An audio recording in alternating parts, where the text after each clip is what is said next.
Já, góður hlustendur, velkomin að Rauðaborðinu á uppstigningadegi. Það er 50 dagur í dag, uppstigningadagur. Við höldum áfram að reyna að átta okkur á því hvað svona tíma það eru sem við erum að lifa. Og til þess að gera það í kvöld hef ég fengið fólk til mín sem...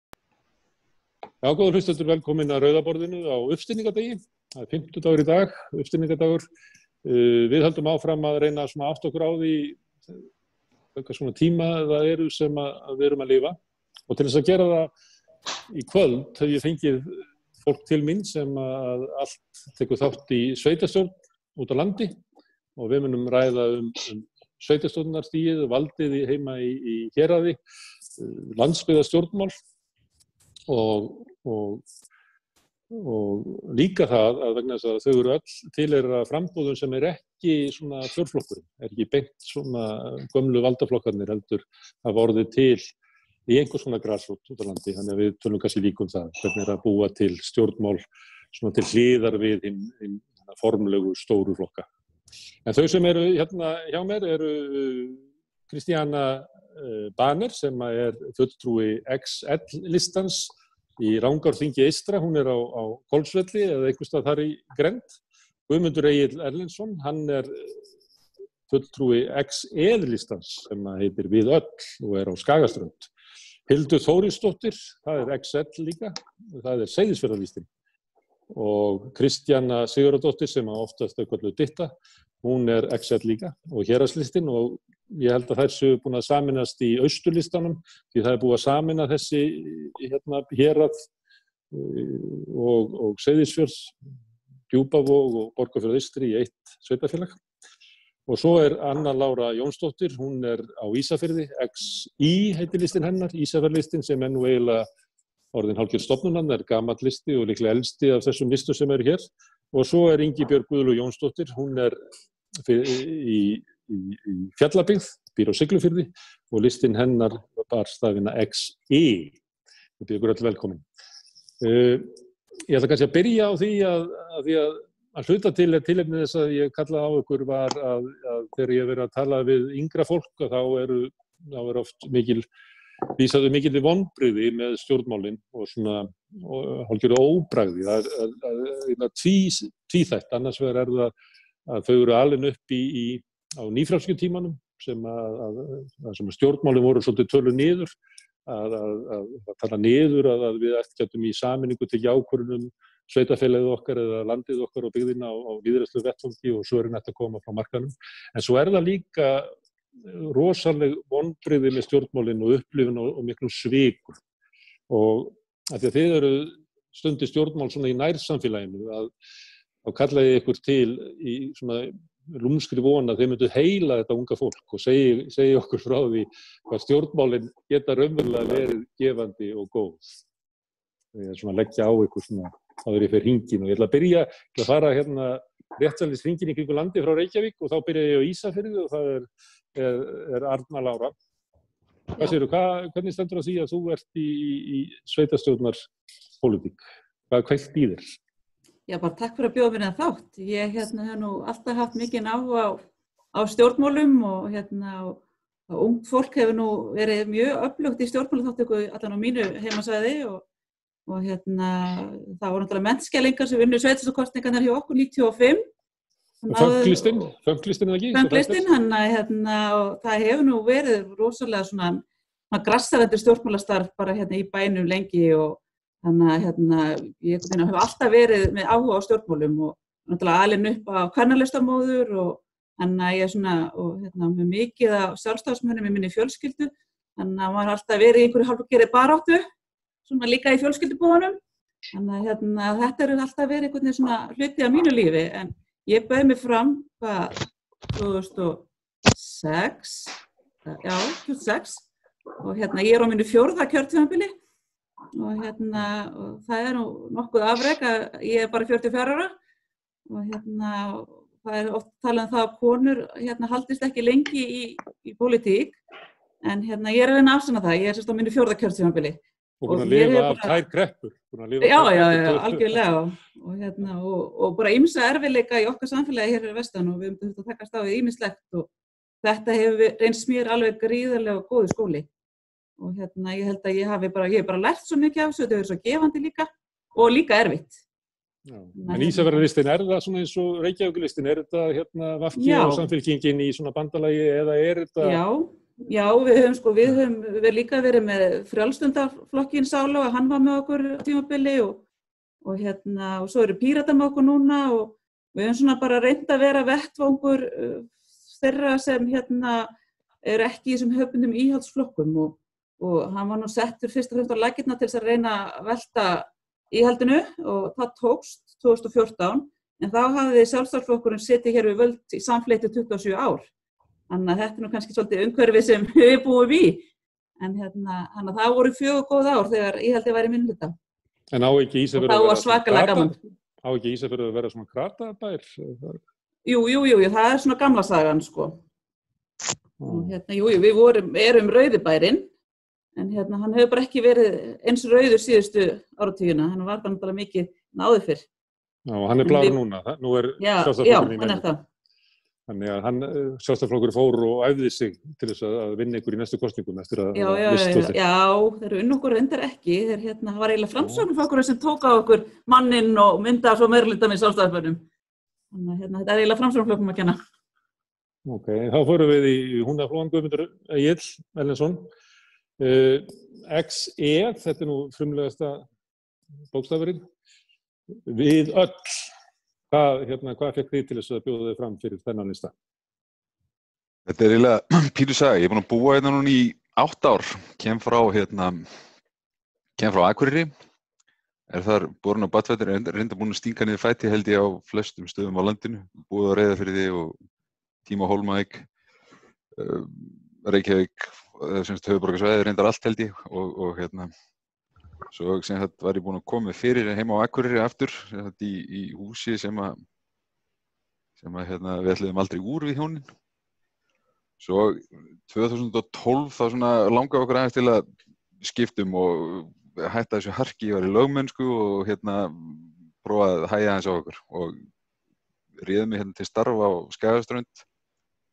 Var ekki búinn að vera lengi þegar að svona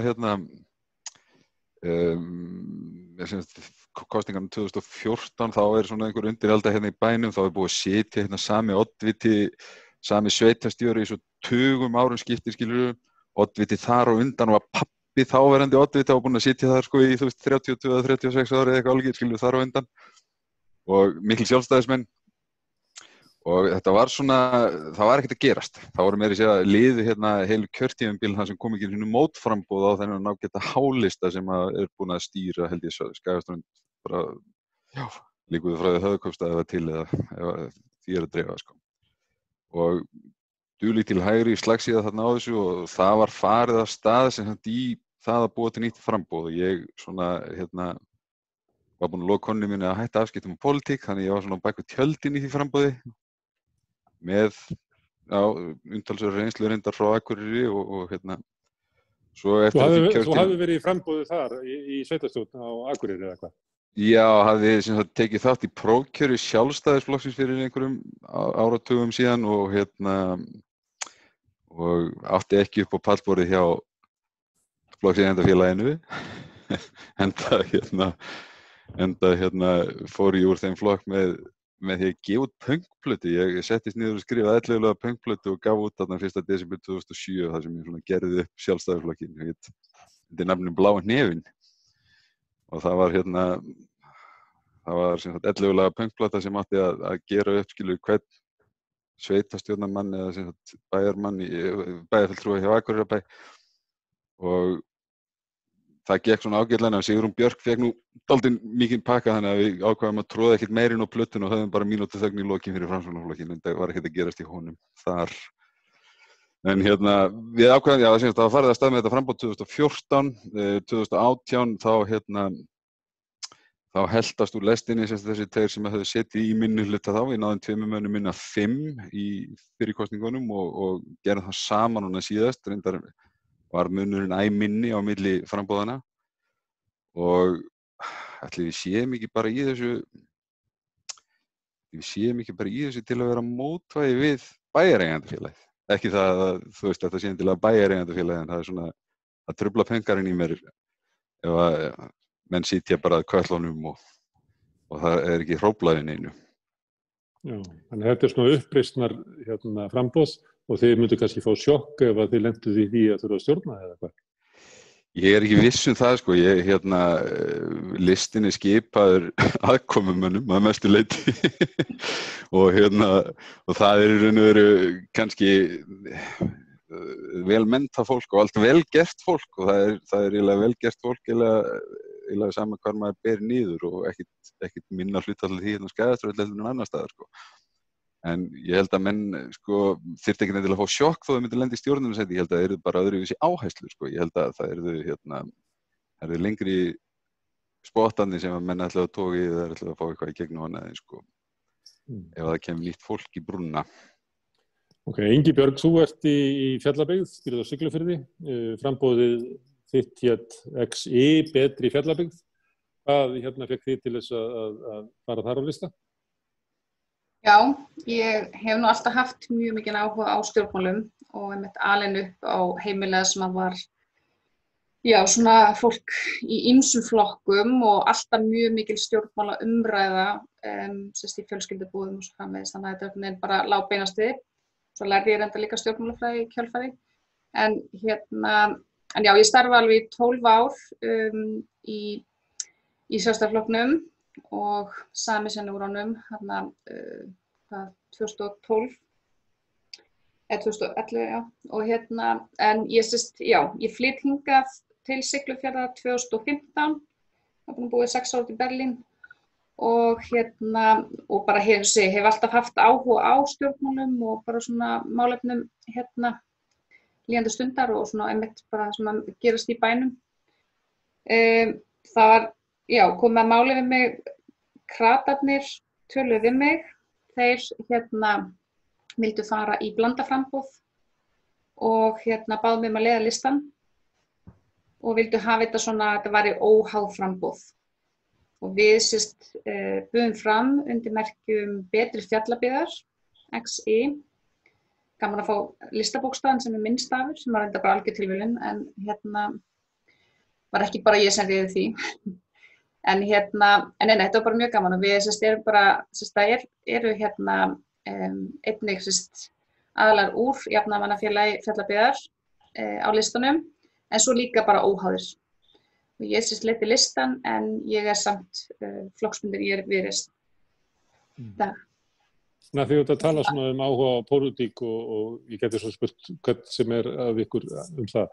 Það oft sagt að svona pólitíkin í svona á sveitarstjórnarstigi í smærri byggðum, að þetta sé eiginlega ekkert svona pólitík, þetta sé eiginlega svona bara fólk að leysa eitthvað svona mál sem eru bara tæknilegs eðlis og kannski sé ekkert svona stórkostlegur, hugmyndalegur ágreiningur. Hvað þetta kannski bara einhverjir svona fordómar þeirra sem að tala pólitíki í smærri byggðalögum, að rúmar pólitíkinni í smærri einingum djúpa, hugmyndalega mun ágreining?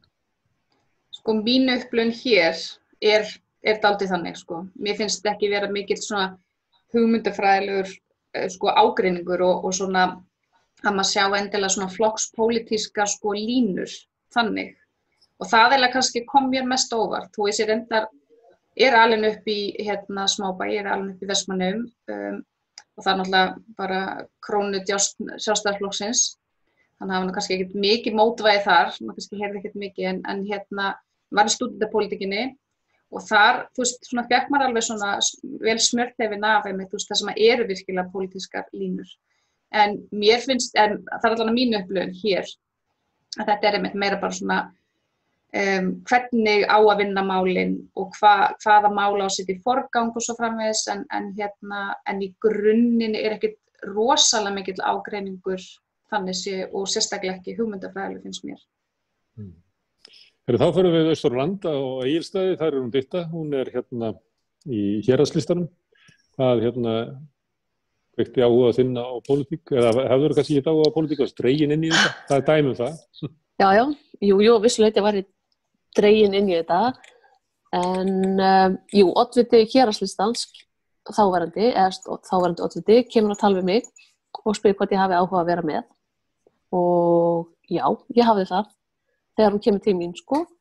En minn pólitíski áhugi, hann hefur ekkert verið gífurlegur, sko, þó að í mínu uppeldi, sko, amma mín, ég sérst fædd og uppalin á Akureyri. Amma mín var mjög mikil baráttukona og hún var fyrir Kvennalistan og svo seinna meir Vinstri græn. Þannig ég hef alveg verið þarna á þessari hlið, en ekkert þannig, sko, ég sá ekkert fyrir mig einhvern pólitískan feril, sko, en ég flytt, sem sagt, ég bjó í Danmörku í 9 ár og þegar ég flytt heim, þá flytt ég austur á Hérað og til þess að vera með fjölskyldunni og semst búin að búa hérna síðan þá og þetta einhvern veginn var ekki í kortanum hjá mér. En héraðslistin sem sagt höfðar vel til mín og þetta sem sagt hvað sem fjölsykjufólk á Héraði sem með þennan lista, þetta sem sagt listi sem var saminaður úr Fellahreppi og Egilsstöðum. Og hverjir eru hinir? Það Sjálfstæðisflokkur og Framsókn? Já, við erum að tala það. Og, þannig þið eru rest bara, þið eru rest. Sem ekki geta kosið Sjálfstæðisflokkinn og Framsókn að þeir eru með ykkur. Já, það eru Píratar, geta verið kvennalista fólk. Já, hvað sem Já, við erum að tala á lista síðast, 2018, þá erum við að tala það var Vinstri grænir og Samfylking og Píratar. Svona óflokksbundið fólk. En við sem sagt horfum á þetta þannig að það er nærsamfélagi sem skiptir meira máli heldur en að fá okkur skilaboð á ofan frá einhverjum flokksformanni í Reykjavík. Já, það skiptir meira máli að vera í sambandi við samfélagið heldur en að fá okkur skilaboð úr Reykjavík til dæmis. Heldur að sé þannig hjá hinum að Sjálfstæðisflokkurinn og Héraði fái svona skilaboð hvað hann er að segja eða gera? Ég held það. Ekki það, við héraðslistin skoraði mjög gott, fekk bara atkvæði í síðustu kosningum og við erum en við lentum þó í minnihluta en ég held í heildina að fólk í sveitarfélaginu bara finnst fínt að hafa okkur í nærsamfélaginu. Ekki bara einhverju guttar í Reykjavík eða píur sem að stjórna okkur. Svona heimabakað. Já, ég held að fólk vilji fá þess að námt þetta er svo lítið samfélag hérna. Þá er það Seyðisfjörður og það er nú bara eina stóru fréttunum í kosningunum 2018 var stórkostlegur sigur Seyðisfjörðlistan. Ég fagnaði, ég veist ekki alveg hvað listur var, ég er ekki svona inn í pólitík í Seyðisfirði, en mér fannst þetta einhvern veginn, það er svona sigur okkar, ég veit ekki okkur ég held það. Hvað er Seyðisfjörðlisti? Og hvað er þú að gera í honum? Seyðisfjörðlisti var settur saman 2014 og þá var leitað til mín að leiða listan, en drengurinn minn var svo lítill á hans 6 mánaða, þannig ég ákvað að þykja ekki oddvitasæti þá og tók 3. sæti og við náðum 2 mönnum inn þá. Og svo náði hreinu meirihluta 2018 með 4 mönnum með yfirburðakosningu. Og þú komst inn að það í byrjun, Gunnar, að ungt fólk væri með svona óbragð í munni vegna stjórnmáleta og ég get alveg tekið undir það eftir þessi 2 ár í hreinu meirihluta hér. Ég er með óbragð í munni eftir okkar samstarfi við minnihlutan hér.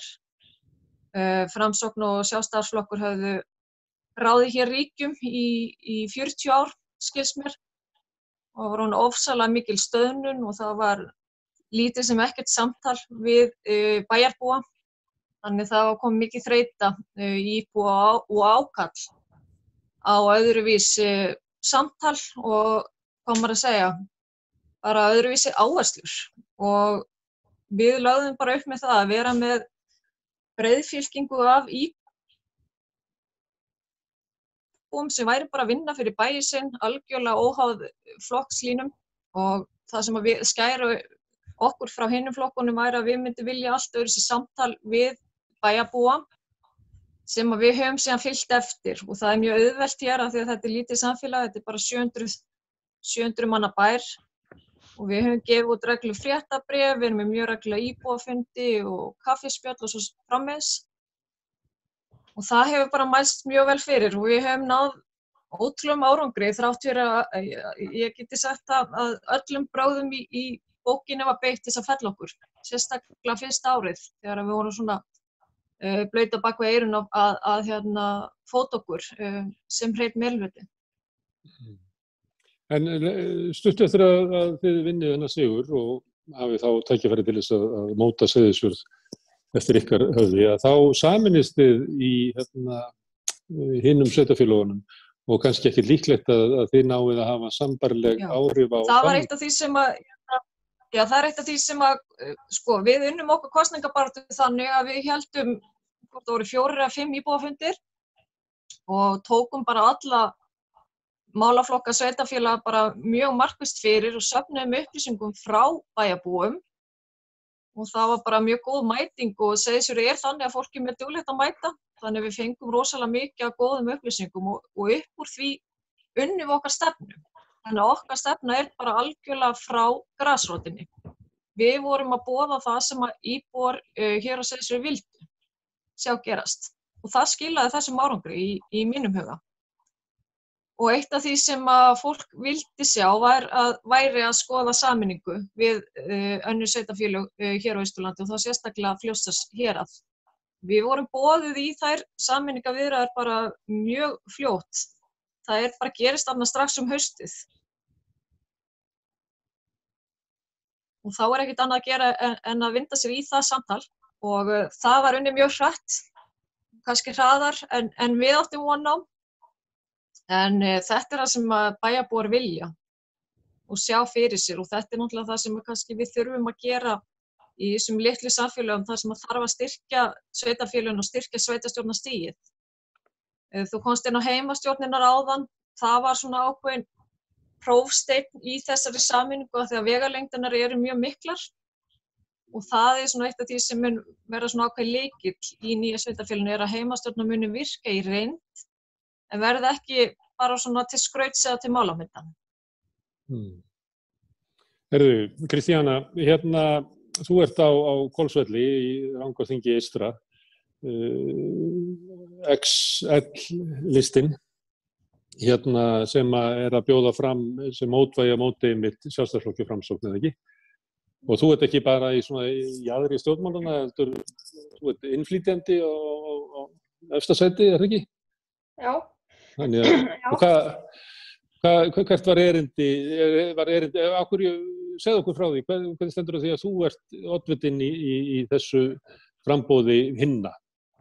Já, ég get, ég bara mjög gjarnan segja ykkur frá því aðeins, sko. Ég er frá Þýskalandi, flutti hingað fyrir 21 ári, þannig að ég tel mér ekki vera innflytjandi lengur.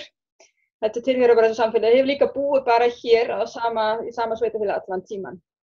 L-listinn var stofnaður fyrir sveitarstjórnarkosninga 2014 og aðaltilgangurinn við stofnun listans var í rauninni að brjóta upp þetta tveggja flokka mynstur og bjóða fram með óháð framboð. Það hafði verið framboð frá Vinstri grænum áður og fekk það góðan hljómgrunn en Vinstri græn ætlaði ekkert að bjóða fram 2014 og þá voru einhverjir sem brugðu bara á þann leik að vera með óháð framboð í staðinn og ég kem úr pólitískri fjölskyldu, mamma mín var í sveitarstjórnarmálum úti og það var mikið talað pólitík á mínu æskuheimili og ég var líka í stúdentapólitíkinni þegar ég var að læra í háskólanum og var samt ekkert búin að fylgjast mikið með sveitarstjórnarmálum. Það var ekki efst á mínum lista á þessum tíma.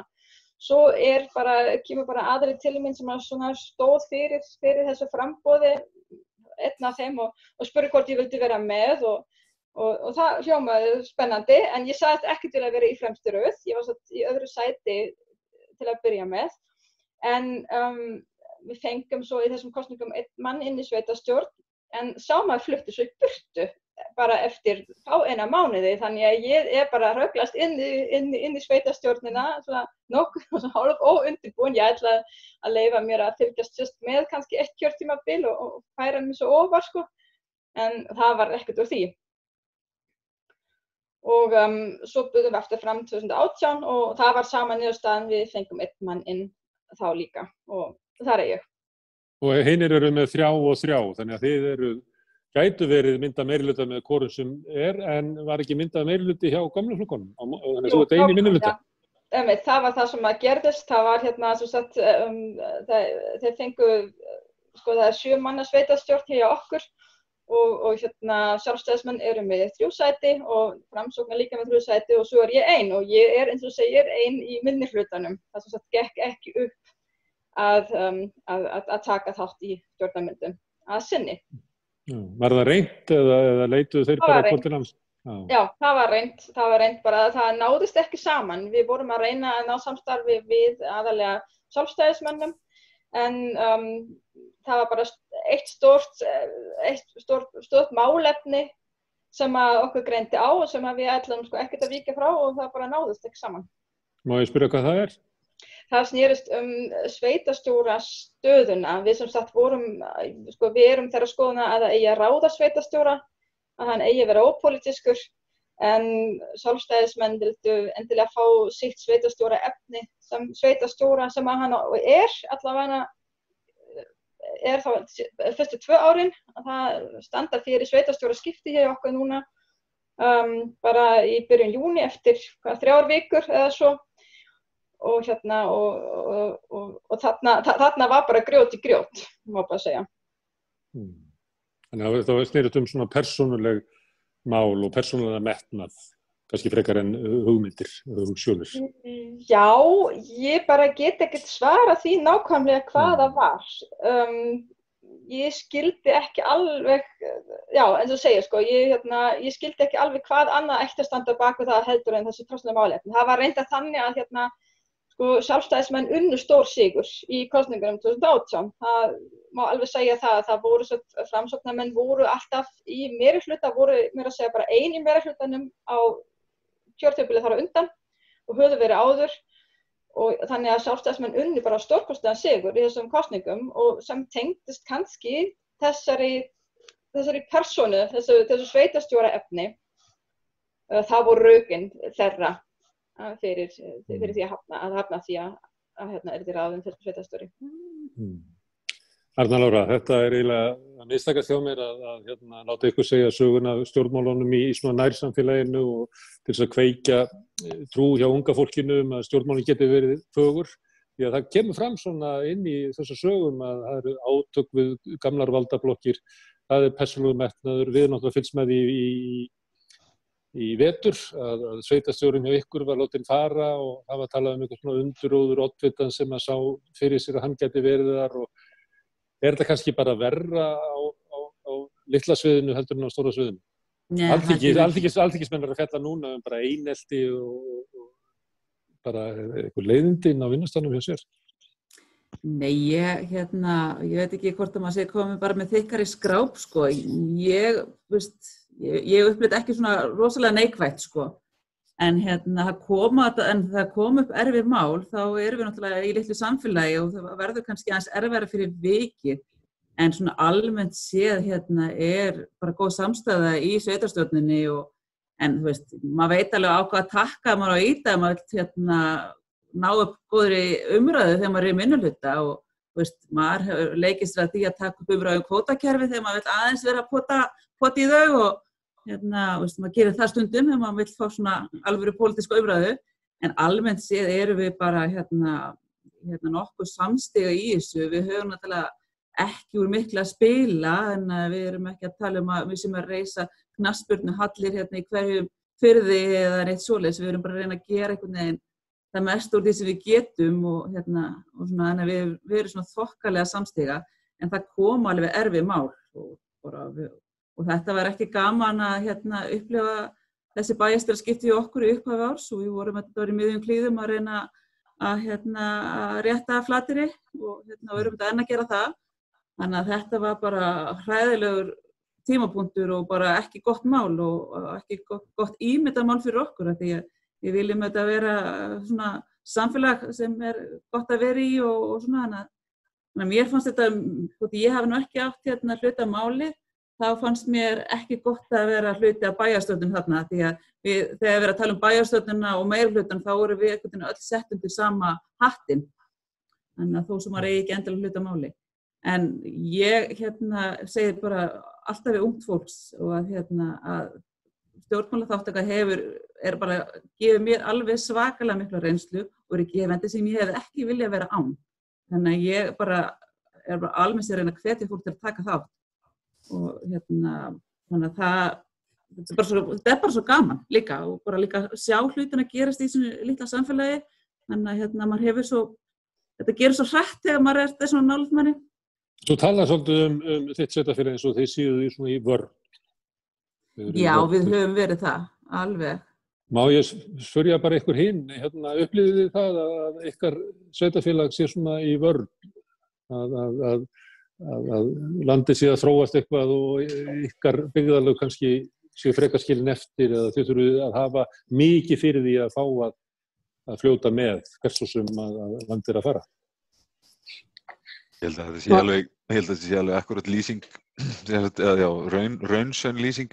Hún er kannski, þú veist, ég held að hver landshluti sé að díla við ákveðna hluti. Norðvesturland til dæmis hefur orðið vel út undan. Sveitarfélögin hafa verið hægt og rólega að blæða út þeirri minni sveitarfélög. Blönduós, Skagaströnd, Hvammstangi. Hvammstangi náttúrulega sameinar þarna aldamótin öll sveitarfélögin hérna í kring og þú veist, þetta er samt svona, þú veist, það er algjör varnarbaráttur í gangi, sko. Það er ekki verið að dæla peningum og það er ekki, við fáum ekki ferðamenn til að stoppa hjá okkur og svo framvegis, skilur, því að það er bara, það er svona, þetta er svolítið svona eins og, sko, menn það veit alveg hvað Blönduós er því að þeir hafa keyrt í gegnum það, sko. En restin af sveitarfélögunum eru svona minna á kortinu, sko. Hildur, eru þið í vörn? Það er vantað að þú varst að það. Það er nút á, kveikja á míkrofónunum. Já, landsbyggðin öll hefur náttúrulega verið í vörn. Ég meina það hefur verið rekin hér kannski má segja höfuðborgarstefna síðastliðna áratugi og 85% landsmanna búa á suðvesturhorninu og þetta segi ég sem manneskja sem er sko alin upp í Reykjavík. Og Austurland og Seyðisfjörður er gríðarlega vörn og við erum að berjast í raun og veru bara fyrir grunninnviðum bara sem ætti að vera svo sjálfsagðir eins og samgöngur og fjarskiptamál og svo framvegis og hér verið opnuð gátt, sem sagt fluggátt, þannig að við getum fengið ferðamenn í meiri mæli til okkar. Þannig að fókusin er rosalega mikill á höfuðborgin og þar hefur einhvern allt byggst upp, þannig að svona landsbyggðinni er bara blæð út. Við erum svona svolítið bara þurrkast út og breytast í borgríki. En Ingibjörg, Siglufjörður er alltaf tekið sem dæmi svona bæ sem er að ná einhverjum endurnýjun lífdaga og það er bara heilu þáttaraðirnar í sjónvarpinu sögurna og það er alltaf verið að sýna myndir af þessum hótelum og hvernig er búið að gera þau, gömlu bryggjurnar og síldarminjasafnið og hvernig kvótapeningarnir geta komið tilbaka og lyft upp samfélaginu. Það er svolítið tekið dæmi Siglufjörð sem svona... Já, við höfum náttúrulega komið okkur vel inn á korti að því litinu til. Það hefur verið gríðarlega mikil uppbygging hérna síðustu ár, það er tvímælalaust. En við náttúrulega erum sameinað sveitarfélag, við erum Ólafsfjörður og Siglufjörður samans við Fjallabyggð. Og það hefur kannski ekki orðið eins mikil uppbygging Ólafsfjarðarmegin. En þetta náttúrulega einkaframtak, þessi uppbygging hérna Siglufjarðarmegin. Og jú, við höfum fengið mikla fjölmiðlaumfjöllun og verið heppin með það og fengið þá mjög mikið af innlendum ferðamönnum. Það er ekki mjög sérstakt hvað mikið af innlendu ferðamönnum heimsækja Siglufjörð. En varðandi varnarbarátuna þá, sko, bara, já, ég get algjörlega tekið undir það að við erum sem landsbyggð alltaf í varnarbaráttu. Það er bara eitthvað sem við erum alltaf í og þurfum alltaf að vera tánum. Núna í vetur var held ég bara eins og bara versta veður bara ótíð sem hefur orðið og það að upplifa það árið 2019, í lok árs 2019, að það verði rafmagnslaust í nokkra daga og hitavatnslaust og verið köld húsin og þú veist það næst ekki einu svona sko útvarpssendingar enga, ég var bara köttuð út af kortinu, þetta var alltaf bara, þetta var svo mikið sjokk. Þá, ég virkilega hugsa með mér sko að því ég er ekki hérna, maðurinn minn er Siglfirðingur. Þetta var alveg svona virkilega bara svona getur maður bara búið á svona stað og er þetta bara að bara gleymist, bara heilt sveitarfélag? Þetta var virkilega sjokk og bara einhvern veginn ráð, og svona einhvern veginn, líka svona einhvern veginn svör ráðamanna og bara viðbrögð og svör frá raforkufyrirtækjunum bara, og þú veist, bara hjá mörgum ríkis fyrirtækjum bara stundum algjörlega fyrir neðan allar hellur, sko. Við náttúrulega erum bara gangna, við verðum náttúrulega bara ekki, ef það væri ekki göng hérna. Við erum með 3 jarðgöng hérna. 2 af þeim eru algjörlega úsigengin og er bara hreinlega beinlínis hætta af þeim og það þykir bara svona algjört auka atriði oft á tíðum þegar maður ræðir þetta við þingmenn eða vegagerðina til miður. Má ég spyrja þessum óveðrið að maður velti því fyrir sig þetta var að hvort þetta væri að einhver leyti afleiðing því að svona ákvarðanir viðhald og fleira hefði sko flust úr héraði. Það kom einhvers svona sjónarmið þar fram. Er það mál? Já. Þannig að þegar við tala vald í héraði, þá erum við ekki bara að tala vald sveitarstjórna gagnvart ríkinu, heldur við að tala bara hvernig valddreifingin hjá Rarik og þessum hérna var alltaf varaafl sem var flutt úr héraði. Og var talið að það væri örugg flutningsgeta úr Skeiðfossvirkjun og Fljótunum sem að reyndi síðan ekki rétt. Þannig að við vorum bara algjörlega rafmagnslaus og húsin eru hituð heitavatnið hitað með rafmagni og það var bara örugg köld húsin og náttúrulega gjörsamlega vitlaust veður og svo var engar útasendingar og svo náðist heldur ekki símsamband. Þannig að við vorum bara, þetta var eiginlega bara ótrúlega tími að upplifa. Já, þetta var mjög merkilegur Svo þegar ráðherrann er komið hinga út á landsbyggðina að þá ætla að sleppa því að koma hinga. Við erum að hringja eftir að fá það hinga, sko. En gerðist eitthvað meira heldur en þeir komu líka á Ísafjörð og fóru á Flateyri, við komum í þyrlu og svo fóru þeir og kannski gerðist ekkert mikið meira en það. Má ég spyrja því, Arna Lára, finnst þér viðbrögð stjórnvalda við atburðurum hjá þér? Það var verið svona í takt við alvarleika þeirra?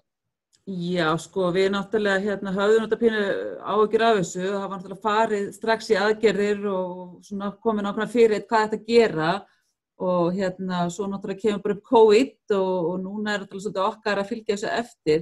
En við upplifum svolítið þetta sama og Ingibjörg er að lýsa að bara núna í janúar þegar snjóflóðið fell á Flateyri og ég hugsa bara við höfum ekkert lært af því að það var bara engin eftir í þorpinu til að taka ábyrgð. Það er engin bæjarstarfsmenn og starfsmaður vegagerðarinnar sem býr á Flateyri, það var búið að flytja hann yfir á Ísafjörð því hann átti að vera tiltækur og eini aðili fyrir þetta bara björgunarsveitirnar heim á Flateyri sem voru til staðar auðvitað var varðskipi sem hafði sýnt á fyrirhyggi að vera á staðnum. Þannig og þetta var líka þessi fyrir mig sem bæjarfulltrúa og sem ég hugsaði bara við vorum líka sofandi á verðinum. Að það voru engin heilbrigðisstarfsmenn og það var nú einn hjúkrunarfræðingur bara búsettur sem ekki lengur starfandi sem gat komið að hjálpa til. Þannig að við vorum bara við vorum svona valdlaus byggðirnar og bara kerfið er orðið svo miðlægt og allt komið inn á Ísafjörð náttúrulega. Allt í nafni hagræðingar, ekki? Allt í nafni hagræðingar? Jú. Og að flytja samin alla heilsugæslu og alla sjúkrahússtarfsemi, alla raforkudreifingu. Akkurat. En heilbrigðisstofnunin brást náttúrulega hratt og örugglega við og það var ekki svona til hjartastöðtæki. Það var ekkert til, það var búið að hreinsa allt frá Flateyri. En þau brugðust nú strax við og fórum í sjúkrakassa og eru búin að opna núna svona sjúkrasel. En ég var bara svo miklu vonbrigði líka fyrir mig sjálfa mig að ég hafi líka sofið á verðinum að það búið að vera svo góð ár undanfyrir og ekki verið neinn veður og svo loksins fengum við, nú fengum við veður og þá erum við bara búin að vera svo værukær. Þetta er sama og fólk upplifir víða heim út með kórónuveiruna að það hefði verið mikill sparnaður í heilbrigðiskerfinu og í nafni hagræðingar og fleira og svo kemur eitthvað áfall og þá kemur í ljós að heilbrigðiskerfið er bara miklu veikara heldur en það var kannski bara fyrir 20-30 árum. En ég ætla aðeins áður þetta vakti mig allavega. Já, áður en við yfirgefum aðeins þetta með sambandi við varnarstöðuna. Kristíana, má ég spyrja þig að því að nú hefur ferðamannabylgjan náttúrulega komið fyrst og fremst Suðurlandinu, það er bara frá Reykjavík að Jökulsárlóni og svo aftur tilbaka og þau fá ekkert hinn af bylgjunni en hún kemur í gegnum Hvolsvöll og þar. Finnst þér að þitt sveitarfélag að fólk upplifi sig þar í vörn gagnvart að það sé ekki þáttakendur í einhverju svona sveiflu, einhverju hagsveiflu sem á landinu? Já, ég held að það sé alveg klárlega. Það er kannski ekki eins mikið eins og öðrum stöðum á landinu, en sko sveitarstjórnarstigið hefur yfirleitt, eins og hefur komið fram hér, ég tek bara undir það. Það er bara sveitarfélagin út á landi er bara yfirleitt í varnarstöðu. Það hefur verið reikið þessi höfuðborgar stefna og við finnum bara fyrir því á öllum sviðum. Ég meina það hafa verið færð verkefni frá ríkinu og yfir og bara yfir á sveitarfélögin og ekkert fjármagn hefur fylgst. Við til dæmis hér erum að berjast til dæmis varðandi málefni fatlaðra.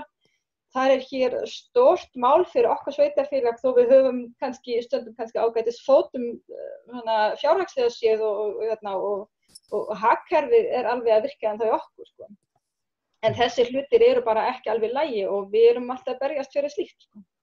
Já, þetta hefur maður líka oft heyrt að ríkið hafi flutt verkefni yfir og áður það fluttu verkefnin yfir að þá settur alls konar reglur kröfur hvernig sveitarfélagin ætti að þjónusta fatlaða og aldraða og grunnskólan og hertu kröfurnar, gerðu þær meiri heldur en að ríkið hefði náð að sinna, svo settu bara minni pening með. Það hefur verið sveitarfélagin tapi alltaf á samningu sínum við ríkið. Það er nefnilega alveg stór merkild með það, að þegar þeir útleita einhverjum verkefnum og þeir bara já, þetta er flott, gerum þetta svona og gerum þetta svona og þeir setja þetta á sveitarfélagin en það fylgir aldrei neitt fjármagn með. Og það sem við jáfnvel auknar kröfur fylgja með. Og þess vegna, sko, já. En svo þegar kemur að þessu, sko, þá er ekkert aukið fjármagn og hvernig eiga sveitarfélagin að standa undir þessu. Þannig að þetta er alls ekkert gaman mál.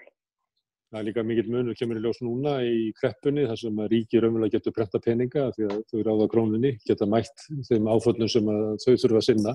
Já, en sveitarfélögin að áfallið af kreppunni bitnar náttúrulega á sveitarfélögunum stórkostlega að tapa mikið af tekjum og mikið af þjónustunni vex en sveitarfélögin fá enga pening.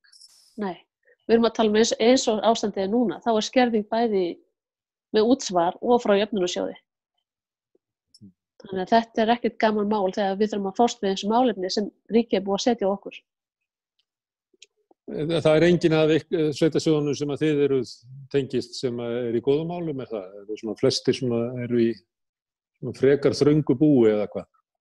Við erum á ágætisstað og við vorum á bæjarstjórnarfundi í gær fyrir umræðu vegna ársreiknings. Við áttum mjög gott síðasta ár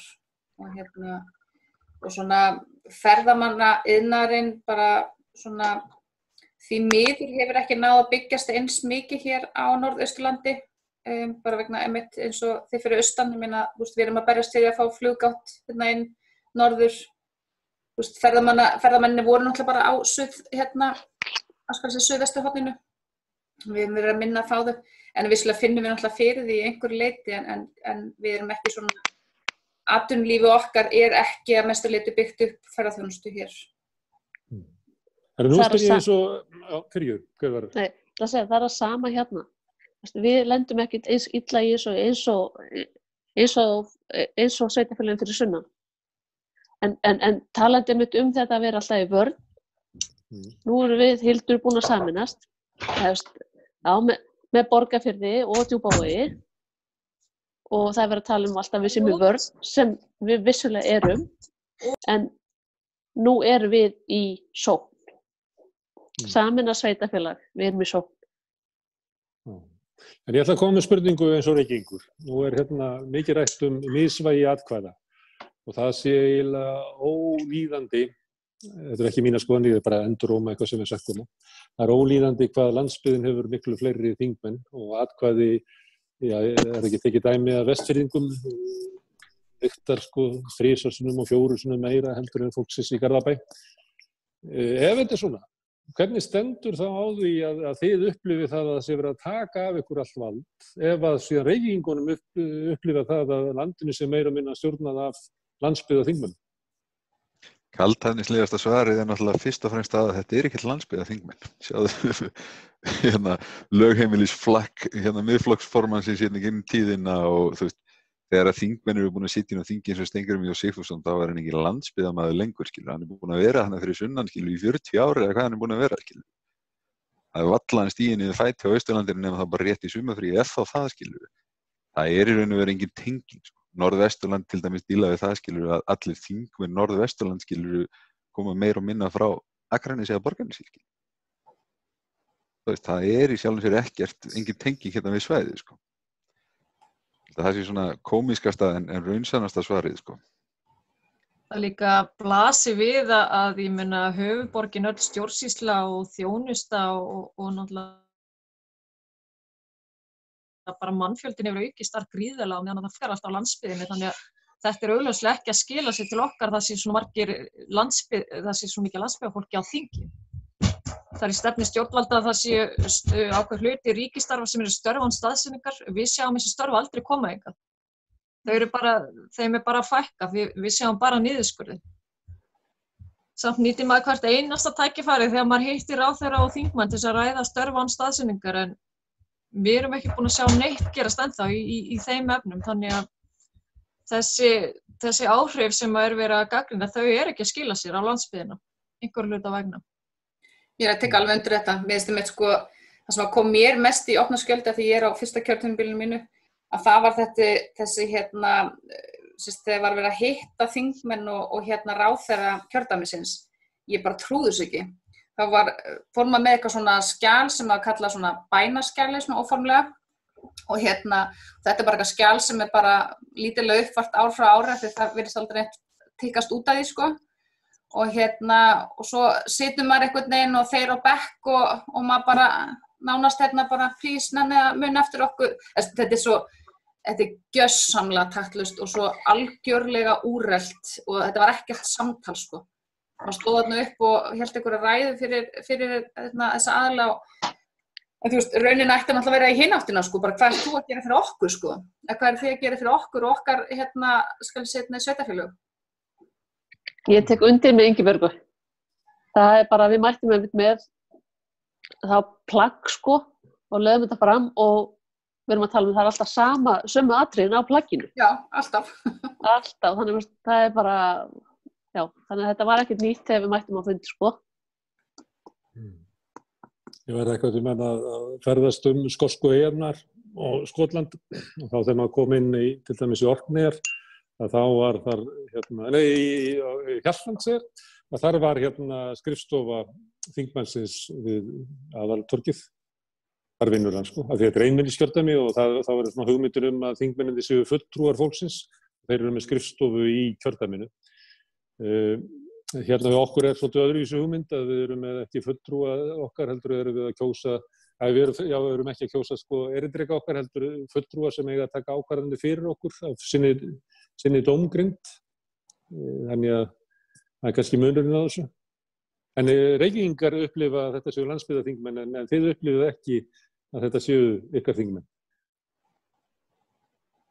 Ég menn, þetta eru þetta okkar þingmenn.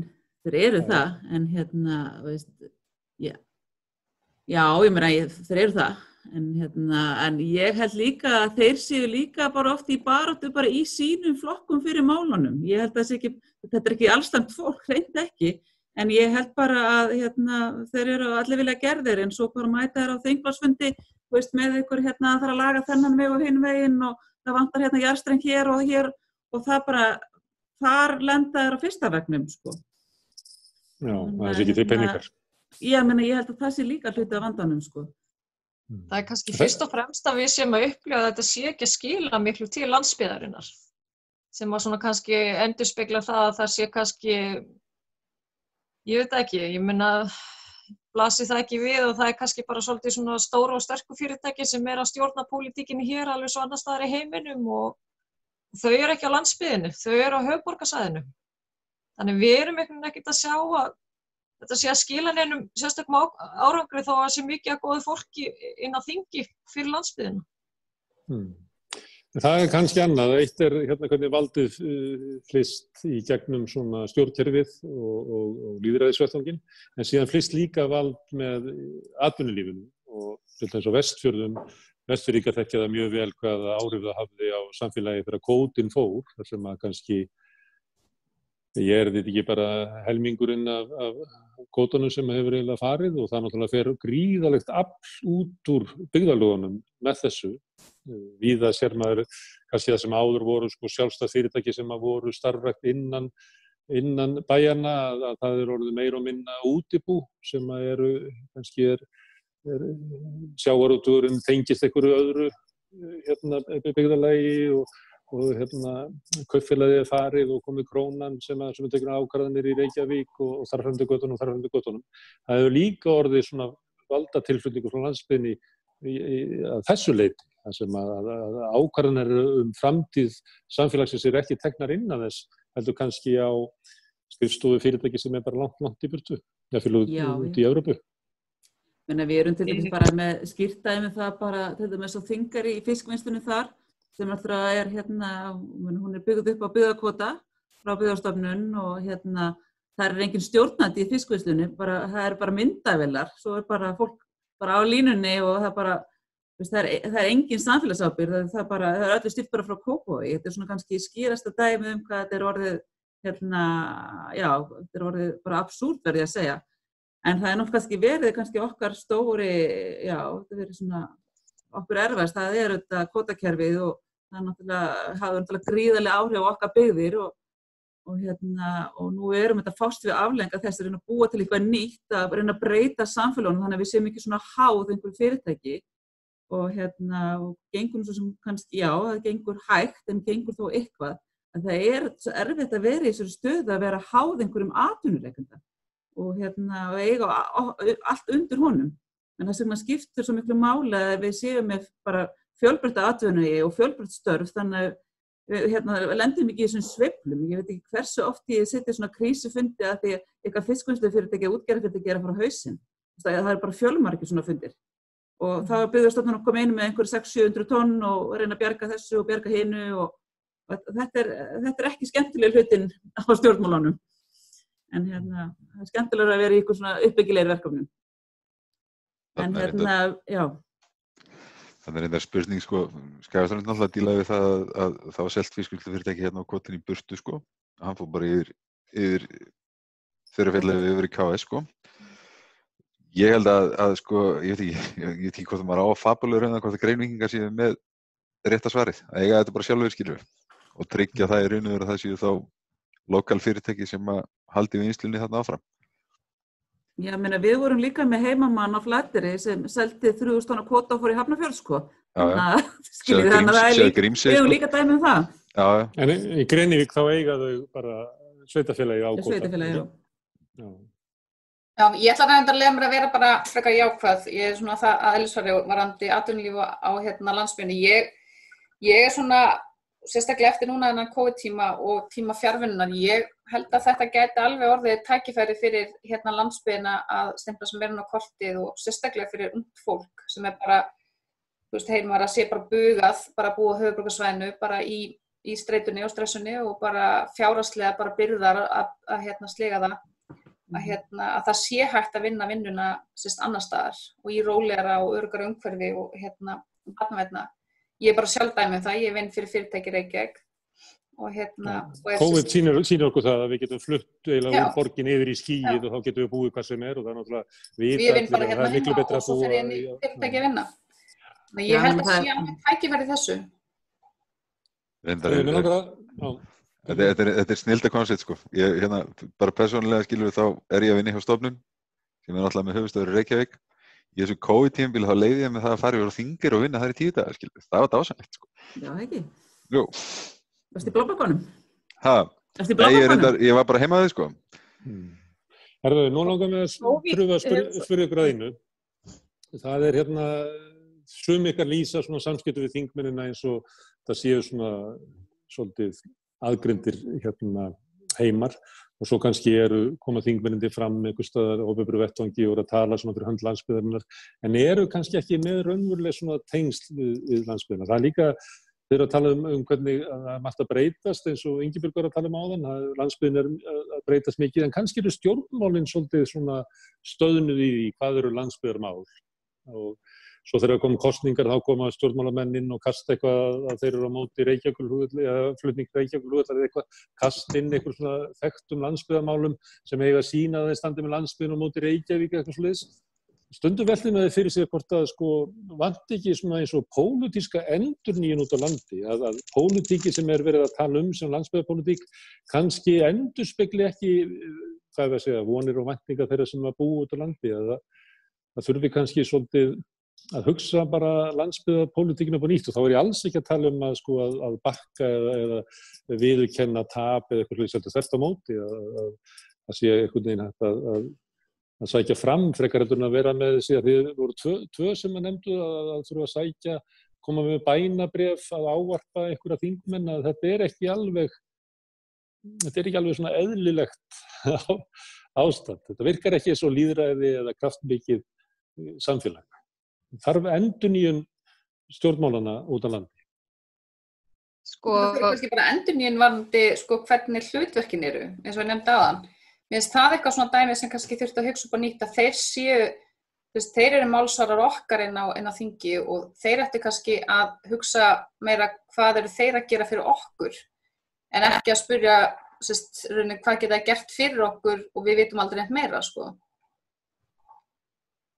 Ég held að þetta snúist líka svolítið að okkur sé gert kleift að sækja fram að því við viljum það svo gjarnan. Við höfum engan áhuga að vera bara endalaust í ykkur í varnarbaráttu, við viljum sækja fram en við þurfum líka kannski þá að fá þessa innviði sem afhjúpuðust í óveðrinu í vetur sem þurfa bara að vera til staðar eins og til dæmis greiða samgöngur. Austurlandi gott dæmi að þar hefur Nýsköpunarmiðstöð Íslands nánast aldrei verið með starfsemi nema í mýflugumynd. Það er eitthvað sem væri mjög auðvelt fyrir ríki að laga. Við höfum ekki verið með háskólanám hér eða háskólasetur. Við verið reynt að vinna því núna undanfarna ára, það gengur ofsalega hægt og er eiginlega bara nánast stopp í ráðuneytinu. Bara þessi hlutir myndu gera okkur svo miklu auðveldara fyrir að sækja fram að við höfum svo mikinn mannauð hérna og tækifærin eru gríðarlega mörg hérna en við þurfum að hafa þessa innviði til þess að hvað maður að segja. Þannig að samfélagin hér geti blómstrað eins og við vitum að þau geta gert. Ef það er hægt að komast á milli staða, ef það er fjölbreytni í atvinnulífinu, ef það er hátt menntunarstig, ef það eru rannsóknir og svo framvegis. En þetta umhverfi hefur bara ekkert verið til staðar nema bara í litlu mæli út á landi og þá helst í kringum Akureyri. Og Háskólinn á Akureyri er rosalega gott dæmi hvað samfélagið þar byggðist upp eftir að hann var stofnaður á sín tíma. Já, hann hefur líka bara bjargað byggðum bara eins og okkar, því hann hefur verið að mennta fyrir okkur kennarana okkar og mennta fyrir okkur leikskólastarfsmenn og heilbrigðisstarfsfólkið og þetta er allt fólk sem var í námi á Akureyri sem býr hér og að því að Akureyringar, háskólinn var svona brautir í fjarnám og svona, þannig við höfum notið mjög ekki góðs til hér. En það er nú of seint að tala Nýsköpunarmiðstöð, það var náttúrulega að fara að leggja hana niður, þannig að áramótin og ég er einmitt starfsmaður Nýsköpunarmiðstöðar og það er verið að leggja okkur niður núna áramótin. En svona dæmi svona verkefni sem við höfum verið í og við erum búin að vera, fólk hér í bæ búið að vera inn á stofnun lýðskólans á Flateyri, svona dæmi svona bara frábært framtak, bara heimafólks að keyra ný störf og nýja hugmyndafræði og þetta er alveg frábært konsept og það er búið að taka blóð, svita og tár að fá svo 30 milljónir sem kostar að reka hana skóla á ári.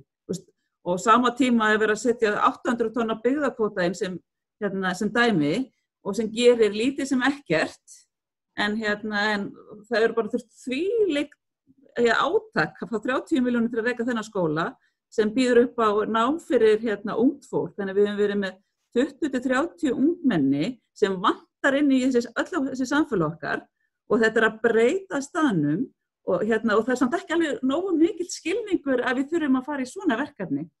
Þannig að það er alltaf laust ríkisins og öllum byggðavanda, það er að setja byggðakvóta.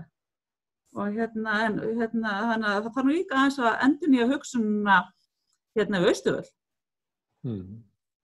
En hvað er það sem að þeir svolítið svona maður geti, við vitna nú í svörtu hlébarðana í Bandaríkjunum, Power to the People, að þeir eru svolítið að biðja að það fá valdið inn í hér, að valdi yfir, sumir segja kvótan, valdi yfir ákvarðanir dreifikerfi rafmagns, valdi yfir uppbyggingu innviða, valdi yfir bara vegakerfinu og öllu þessu dreigið inn valdi til uppbyggingu heilbrigðiskerfisins, víða heyrum að það sé eiginlega stærsti, ég man eftir ég talaði við einstæða móðir á Seyðisfirði, sem hafði alist upp í Hafnarfirði og flutt í Seyðisfirði vegna þess að það var eina félagslega íbúðin sem gat fengið á landinu. Kom til Seyðisfjarðar og var bara ástfanginn af því samfélagi, var vel tekið á mótinni þar. Og svo var ég að spyrja hana, en ef að þú fengið góða íbúð í Hafnarfirði á sama verði, myndirðu vilja flytja suður?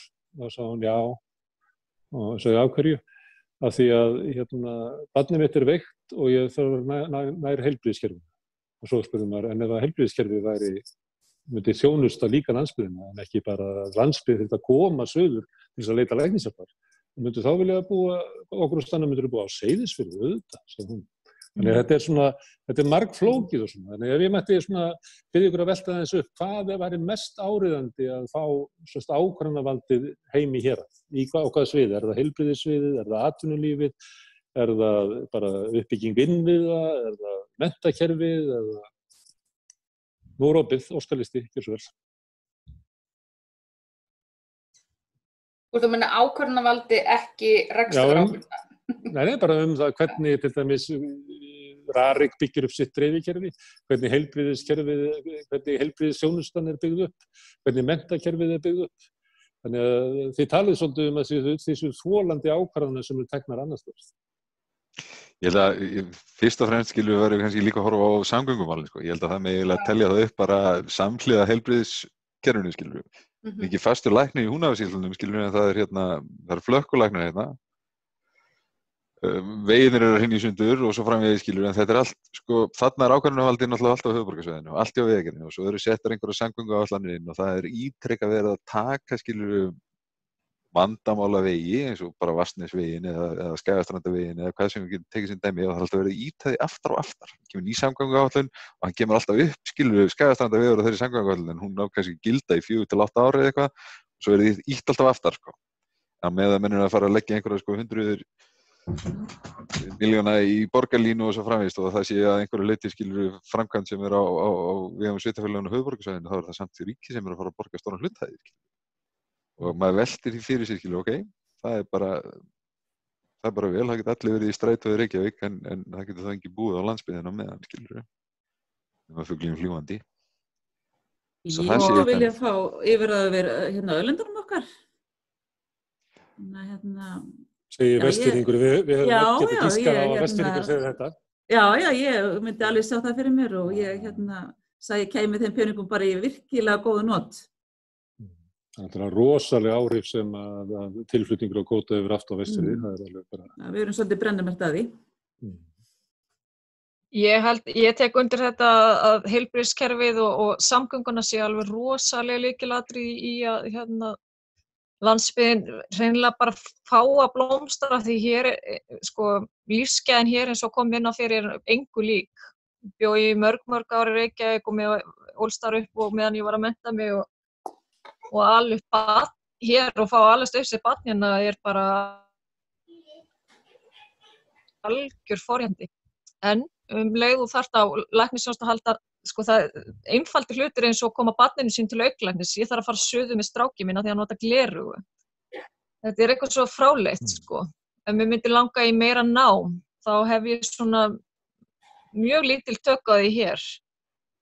Og það stendur fjórðungnum mjög fyrir þrifum, en hér höfum við alveg ótrúlega mikið af, hvað maður að segja, skapandi og hæfileikaríku fólki.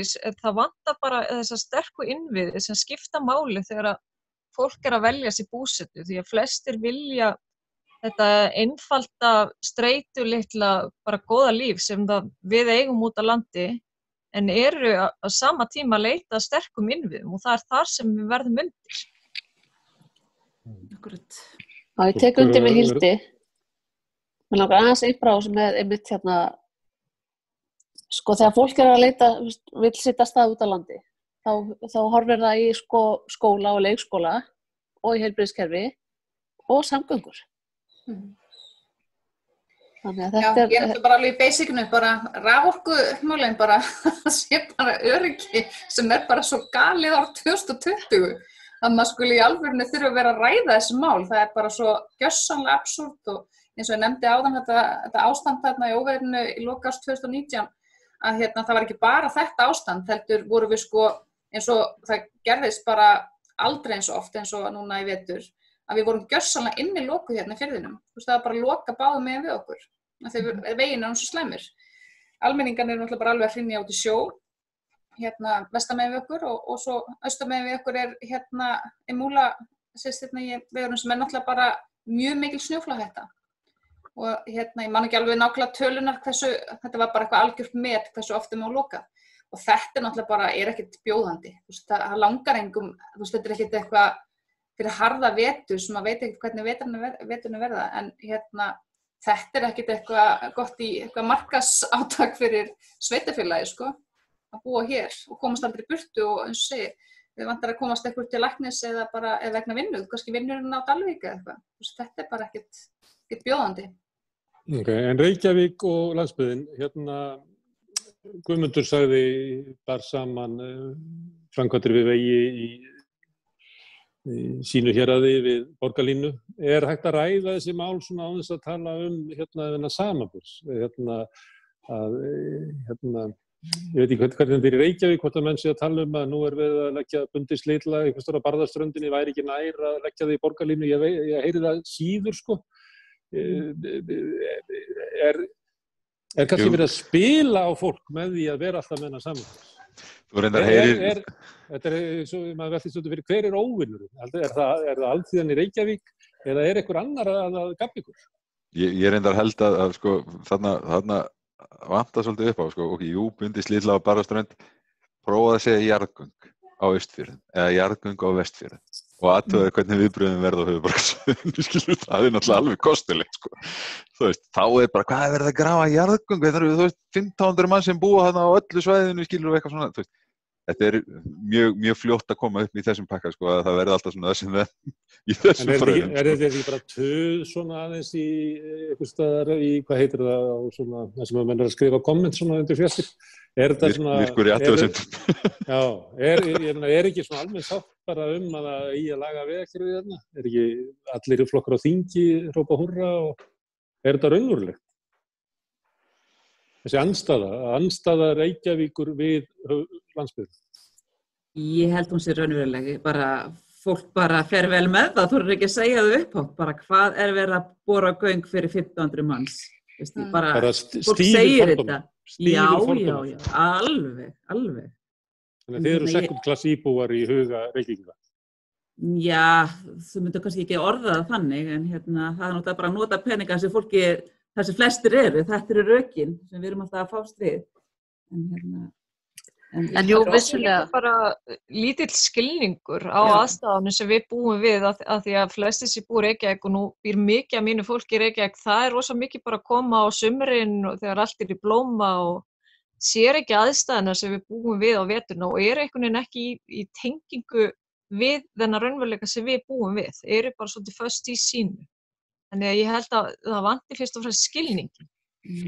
Og kannski skilningin á því að það græða allir á því að við séum með sterka höfuðborg og sterka landsbyggð. Þetta þurfi ekki að vinna á móti gegn hvort öðru heldur geti unnið frekar saman. Það er eitthvað að samtalinu, það er upplifun margra, það er eitthvað að samtalinu í samfélaginu. Það er ekki samfélagssáttmáli það hvernig við eigum að hafa hlutin. Klárlega, það er eitthvað svona gjáarn á milli sem er að mínu viti aldrei spila með, eins og með Reykjavíkurflugvöllinn og fleiri mál. Já, svona þessir meintu landsbyggðarþingmenn, þeir koma út á land og spila svolítið inn á eitthvað svona tilfinningamál og láta sig það duga í staðin fyrir að vera raunverulegi fulltrúar þessara landshluta. Þetta reyndar, sko, svo náttúrulega hjólinn snúa svolítið hægt, sko, þannig að maður veltir fyrir sig, sko, eins og uppbyggingu til dæmis á Landspítalanum, sem er búið að taka, sko, áratugi þarna á höfuðborgarsvæðinu, skilur við. Á meðan að allur peningu sem er eyrnamerktur í þá uppbyggingu, skilur við, það stækkar ekkert kakan, það er ekkert herra hlutfall sem er að fara í heilbrigðismál, hún minnkar í raun og veru ef eitthvað er maður svona skoða söguna, sko. En á meðan er öll uppbygging og meira sér bara viðhald á heilbrigðiskerfinu, skilur, út á landsbyggðinni algjörlega sitt hjá hakanum, sko. og það rosalega erfitt að sko, ég veit ekki hvort að maður sko, ef við ættum að tala mönnun á þessu, hvort að það ætti að vera hérna bara þú veist, þetta algjör fabulering, læknar sem að vinna hjá ríkinu, sem ekki sérfræðilæknar í vinnu hjá sjálfum sér og ríkinu, hvort þetta vera skikkaður hreinlega bara til að afplána út á landi. Þannig var það náttúrulega í gamla dag. Ekki svo í gamla dagar, nokkrum áratugum. En þetta það sem við erum að díla við hérna á svæðinu, það að samgöngur og heilbrigðiskerfi, þetta spila svolítið saman. Þegar við erum að tala, við erum með sjúkrahúsin á Norðfirði eða á Neskaupstað og það þarf að flytja sjúkling héðan frá Egilsstöðum eða talandi ekki einmitt hérna frá Seyðisfirði, fara þar yfir og það oft, bara mjög oft bara lokaða vegurinn þar og fara svo Fagradalinn niður og ná niður Reyðarfjörð og þar yfir á Neskaupstað. Þetta ekkert grín. Bara þessi einstaklingar sem hafa verið að flytja sjúklinga á milli, þeir eiga bara hrós skil og þetta ekki bjóðandi. Þessi mitt hérna með sko niðurskurður mitt hérna, þetta svo dæmi svona algjörlega bara út úr kú niðurskurð. Það var tekinn sjúkrabíllinn hérna á Ólafsfirði og þeim fannst það bara alveg sjálfsagt mál. Bara fólk ætti bara algjörlega að sætta sig við það.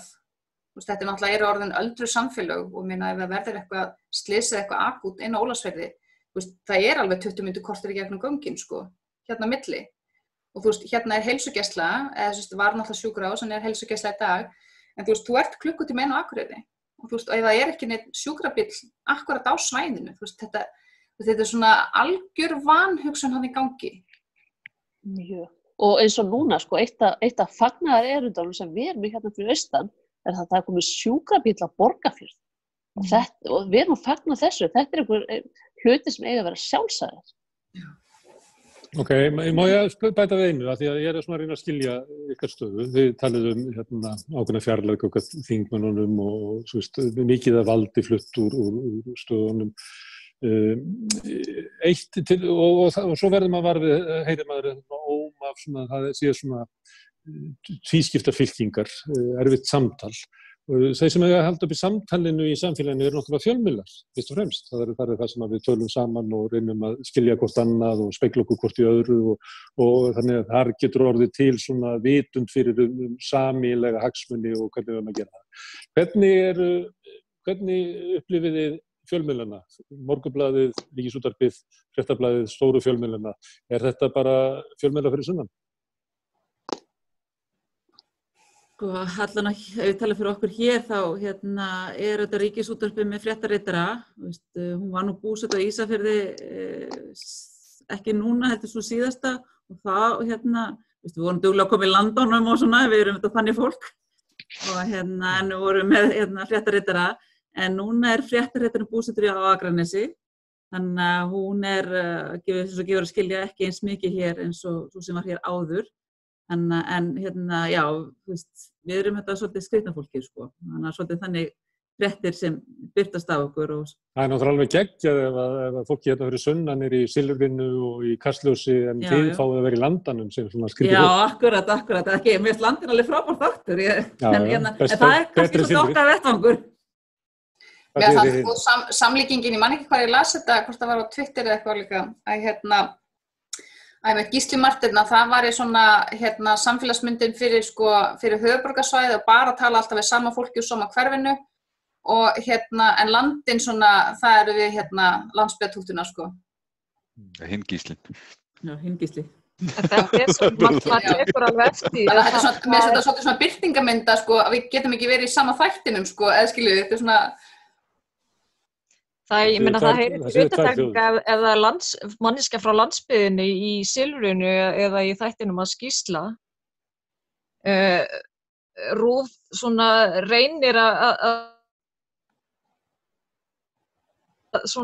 sitt, við erum með eitt fréttamann hérna í mörg ár til dæmis í gegnum vettvang SSA, verið að berjast fyrir því að fá annan fréttamann á Austurlandi og það virðist ekki vera fræðilegur. Hinir fjölmiðlarnir eins og Stöð 2, ég held að það sé alveg hægt að fullyrða að þeir hafa ekki nokkurn einasta áhuga á landsbyggðinni. Það alltaf mjög höfuðborgar miðað. Já, ég get alveg tekið undir þetta, en blá svolítið skondið við það. Við erum með Austurgluggann sem bara mjög magnað magnaði fréttamiðill hérna fyrir austan. Og Austurglugginn birtir eitthvað og svo kemur það bara endurtekið í Mogganum eða eitthvað svoleiðis. 3 dögum seinna. Já, eða svona, já. Herðu, ágæta fólk, ég ætla að þakka ykkur fyrir að sitja hérna með mér og þetta er svo langur þáttur af því ég hafði svo mikið að læra og svo tregur að ég þurfti að spyrja ykkur mikið til þess að skilja svona ykkar aðstæður.